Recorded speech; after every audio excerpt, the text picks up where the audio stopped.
Aktivasi sebagai reseptor terhadap ligan spesifik atau neurotransmitter memungkinkan ion melalui membran yang semula impermeable dan selektif dalam ion-ion tertentu. Selanjutnya, protein J. Apa itu protein J? Protein J adalah protein heterotremik yang mengandung subunit alfa, beta, dan gamma yang berfungsi melalui siklus disosiasi subunit alfa dan beta gamma yang ditampungkan oleh pertukaran nukleotida guanin yang dimediasi di PCR pada subunit alfa. Nah, apa itu reseptor terhubung protein G? Reseptor terhubung protein G atau GPCR adalah pemilih protein besar yang mendeteksi molekul di luar sel dan mengaktifkan jalur transduksi sinyal internal serta memberikan respon seluler. Ligan yang mengikat dan mengaktifkan reseptor ini termasuk hormon, neurotransmitter, dan lainnya. GPCR itu terlibat dalam banyak penyakit yang merupakan target sekitar 34% dari semua obat modern. Jalur transduksi sinyal. Ada dua jalur transduksi sinyal utama yang melibatkan GPCR. Yang pertama itu ada reseptor adrenergik. Reseptor adrenergik adalah GPCR yang berinteraksi dengan neurotransmitter adrenalin dan noradrenalin. Ada beberapa jenis reseptor adrenergik, termasuk alfa 1, alfa 2, beta 1, beta 2, dan beta 3 yang masing-masing memiliki peran fisiologis dan farmakologis yang berbeda. Yang kedua itu ada reseptor angiotensin. Reseptor angiotensin seperti AT1 dan AT2 adalah bagian dari sistem renin-angiotensin yang mengatur tekanan darah dan keseimbangan cairan. Obat-obatan yang menargetkan reseptor ini sering digunakan untuk mengobati hipertensi. Pengaktifasian obat pada reseptor yang terhubung dengan protein G. Yang pertama itu GPCR merupakan pemilih protein reseptor sel terbesar yang berdeteksi berbagai molekul sinyal ekstraseluler seperti hormon, neurotransmitter, dan obat-obatan. Terdiri dari 7 domain transmembran, protein G heterotrimerik dan efektor seluler. Mekanisme aksinya itu pengikatan obat pada reseptor memicu perubahan konformasi reseptor. Reseptor aktif berikatan dengan protein G memicu pertukaran GDP menjadi GTP pada subunit alfa protein G. Nah, subunit alfa protein G yang aktif memicu efektor seluler, menghasilkan respon seluler.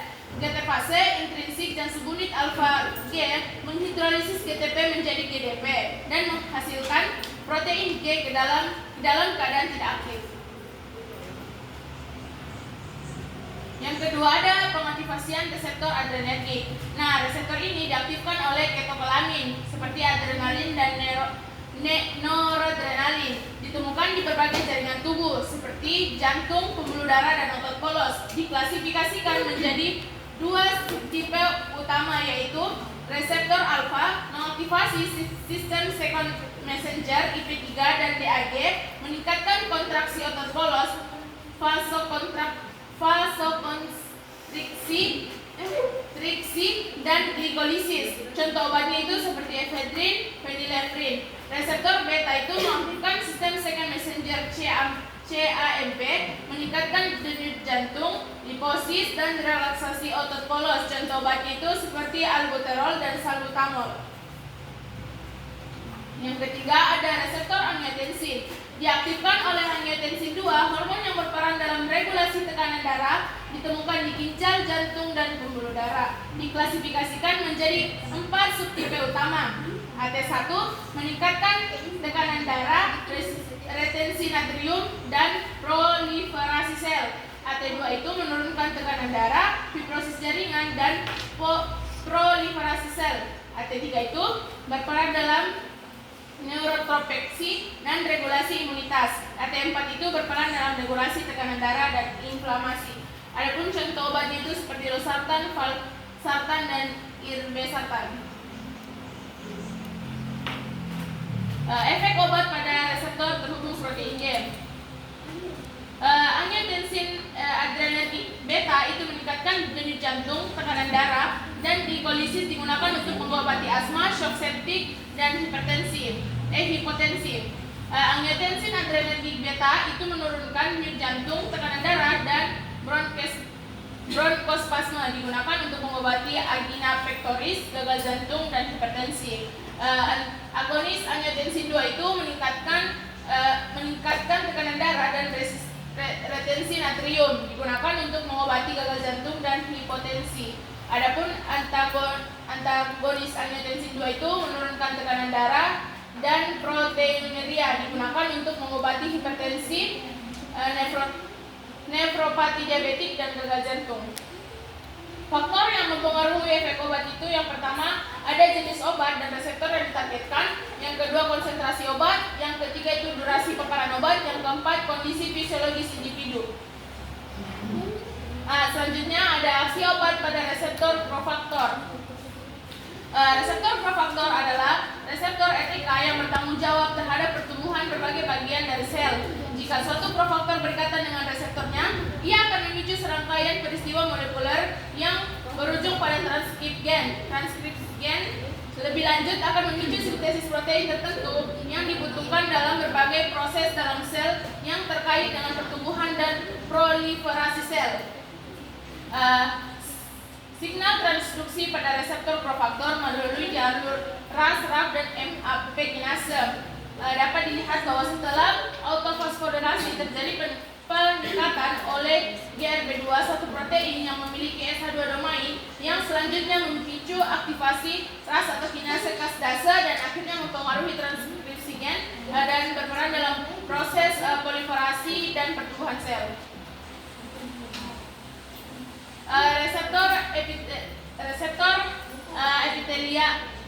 epitelial epidermal growth factor. Nah, reseptor ini merupakan faktor pertumbuhan epidermal glicoprotein transmembran yang mengatur proliferasi sel, diferensiasi, dan kelangsungan hidup melalui autofosforilasi reseptor tirosin kinase. Reseptor EGF terdiri dari 4 anggota reseptor, yaitu EGFR atau ERB1, HER2, HER3, B3, dan HER4. Adapun contoh obatnya itu seperti erlotinib atau obat yang digunakan sebagai anti kanker oral. Yang kedua itu ergafitinib atau anti kanker yang digunakan secara tunggal untuk pengobatan non-small cell lung cancer yang sudah stadium lanjut. Yang ketiga itu ada lapatinib ditosilate, obat untuk kanker solid seperti kanker payudara. Yang keempat itu cetuximab dan panitumumab sebagai antibodi, karena kedua senyawa ini dapat mengikat EGFR sehingga menghambat signaling selanjutnya, dan digunakan sebagai terapi untuk kanker kolateral yang sudah metastase, terutama yang mengekspresikan EGFR dengan protein KRAS yang belum mengalami mutasi. Yang kelima itu ada trastuzumab dan pastuzumab, antibodi terhadap reseptor HR2 yang terekspresi tinggi pada kanker payudara yang telah mengalami metastase. Selanjutnya ada reseptor vaskular endothelial growth factor. Reseptor ini merupakan target aksi obat lainnya bagi pengobatan kanker. Aktivasi reseptor ini akan memicu proses angiogenesis, yaitu proses pembentukan pembuluh darah baru di sekitar tumor untuk menyuplai kebutuhan nutrisi sel. Penghambatan angiotensin merupakan salah satu pendekatan terapi kanker dengan cara menghentikan suplai darah ke tempat terjadinya tumor.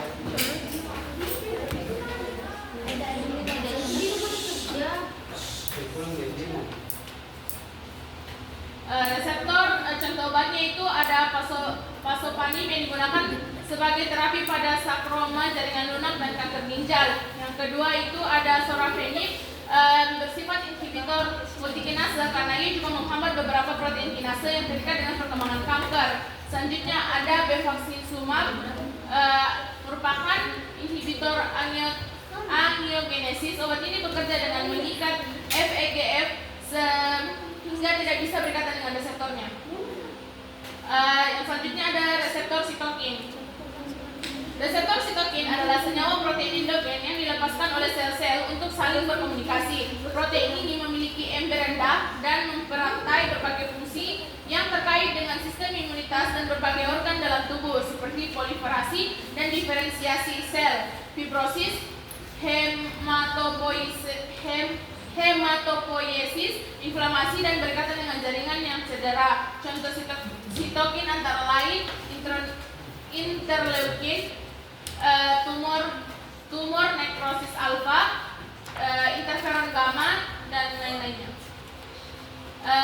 Aksi sitokin bersifat pleotropik, artinya satu jenis sitokin dapat memperantai berbagai fungsi yang berbeda-beda pada sel-sel yang berbeda. Sebaliknya, aksi sitokin juga bisa bersifat redundan, yang artinya beberapa sitokin yang berbeda memiliki fungsi yang sama pada sel yang sama.